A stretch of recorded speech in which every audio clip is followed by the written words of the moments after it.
Greetings to you. For those who are new to my videos, I always help people have a clear mindset on what is going on in their life through the study of numbers. So today in this video, I want to talk about the Chinese astrology, enemy year, and prime year. So you need to understand this logic so that you can be able to avoid making mistakes at certain period. I mean, that's the same reason, or that's the main reason why we study things like this. If you do things at the right time, you make more progress.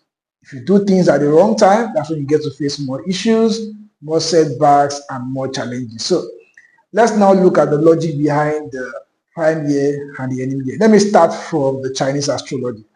The word Chinese astrology is just more practiced by the Chinese, and that's why it is called the Chinese astrology. We call it the Eastern astrology.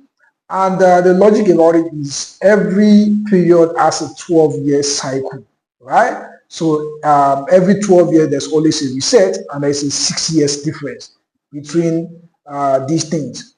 Now, but let's go straight to the point. Now, for this video, I will only talk about the enemy year. So I'll start from there, and in my next video, I would also talk about the prime year. So do subscribe to my channel so you can get notified, when I post the next video. Also, don't forget to drop your comment, and hit the like button as well. This will also encourage me to post more videos like this. So let's start with the logic behind the enemy year. Now, contrary to other views of other people who also claim to study numbers, the enemy year is actually a very tough one. No, that's very wrong.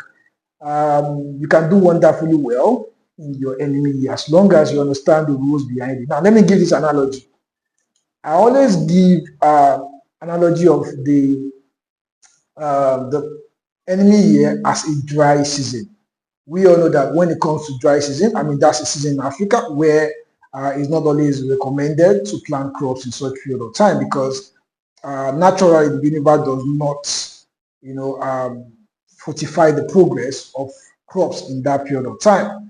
So it might require you more effort, irrigation systems and the likes, for you to have a very bountiful harvest. However, no matter how good your irrigation system is, your crops might not just grow as it will grow in the rainy season. So these are the things that you have to pay attention to. So now, enemy year is a period when you are not meant to start new things, especially things that are lasting.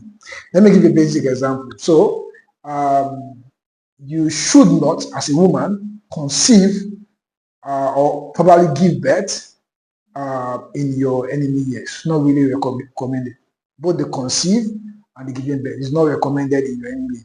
In fact, most readings that I've done, most people that gave birth in their enemy year, the child had one issues or the other. I mean, this can never be a coincidence. This is not one person, this is not two people, this is not three people. Like I've seen it constantly. So example, also buying new properties in such period of time. That period of time is also not advisable. So if you want to check your Chinese astrology sign and your enemy, you want to get to know your enemy year ahead of time, you can use my Chinese astrology tool. Yeah, I've sent it to people in my private reading, but I'll also drop the link to the tool in the description, so you can check it in the video description. I'll put it there. But you can also go through the website 7schema.com to check it out. But you can also see these things ahead of time. You can know it ahead of time. This is the same reason why we study things like so that you can avoid having issues. These are the things that you have to, pay strictly attention to.